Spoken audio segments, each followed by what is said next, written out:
હરિઓમ ઓમ ગણેશ એકવાર પુનઃ ચાલો સત્સંગ કાર્યમાં આપ સૌનું હું સ્વાગત કરું છું।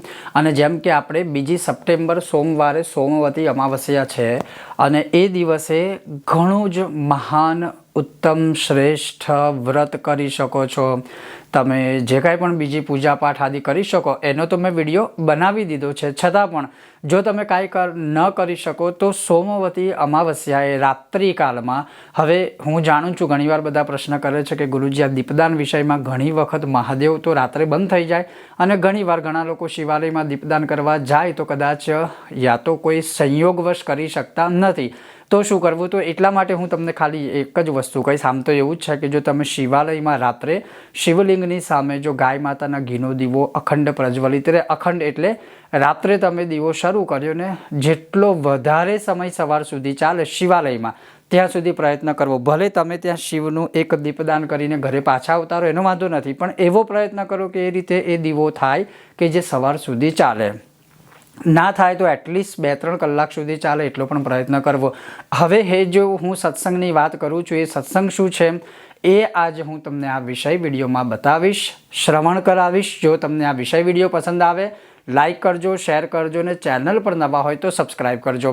તો હવે એ સત્સંગ શું છે કે આ સોમવતી અમાસ બહુ જ મહાન છે, એમાં તો કોઈ શંકાને સ્થાન નથી। શ્રાવણ મહિનાનો છેલ્લો દિવસ, એમાંય સોમવતી અમાસ, દર્શ અમાવસ, પિઠોરી અમાસ, એના સિવાય બીજા ઘણા બધા મહાન યોગો બને છે અને સોમવતી અમાસનું વ્રત પણ આ દિવસે ઉત્તમ છે જે સોમાએ કર્યું હતું। હવે વાત થઈ કે આ દીપદાન કરવો કેવી રીતે ને કેટલા વાગે? તો રાત્રિકાલે 10 વાગ્યા પછી 10 થી 1ની વચ્ચે અથવા 10 વાગ્યા પછી 1 વાગ્યા પહેલાં અને 10 વાગ્યા પછી એટલે 10 થી 1ની વચ્ચે ગમે ત્યારે શિવાલયમાં શિવલિંગની સામે સરસવના તેલનો દીવો અથવા ગાય માતાના ઘીનો દીવો પ્રજ્વલિત કરવો। આ જો તમે શિવાલયમાં કરી શકો તો ઉત્તમ છે, અને શિવાલયમાં ના થાય તો ઘરમાં જ આપણા મંદિરની સામે, શિવલિંગની સામે, શિવજીની સામે આ રીતે કોઈ પણ એક દીવો કરો। બંને ચાહો તો બંને દીવા પણ કરી શકો છો। અને એ દીવો કર્યા પછી શું કરવાનું છે? જમણા હાથમાં દીવો લેવાનો, 2 દીવા કર્યા હોય તો વારાફરતી લેજો, 1 દીવો લેવાનો અને શિવજીને પ્રાર્થના કરવાની। જેમ કે ઘણા બધા દીપ પ્રજ્વલિન કે દીપ નમસ્કારના શ્લોક છે, જેમ કે અગ્નિ જ્યોતિ, રવિ જ્યોતિ, ચંદ્ર જ્યોતિ, તથૈવ ચ ઉત્તમ સર્વ જ્યોતિ નામ દીપોયમ પ્રતિગૃહ્યતામ।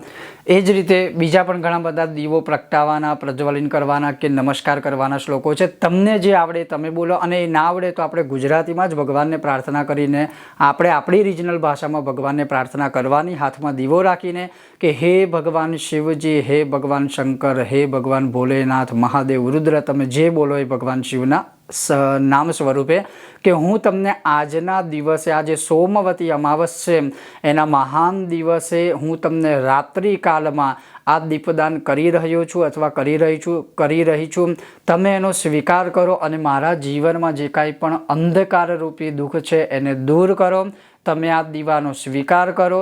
મારા ઘરમાં કદાચ કોઈ નકારાત્મકતા હોય એને દૂર કરો, તમે આ દીવાનો સ્વીકાર કરો।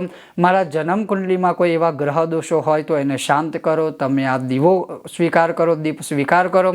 મારા જન્મકુંડલીમાં કે મારા ઘરમાં, પરિવારમાં કોઈ પિતૃદોષ હોય તો એને તમે શાંત કરો, તમે આ દીપ સ્વીકાર કરો।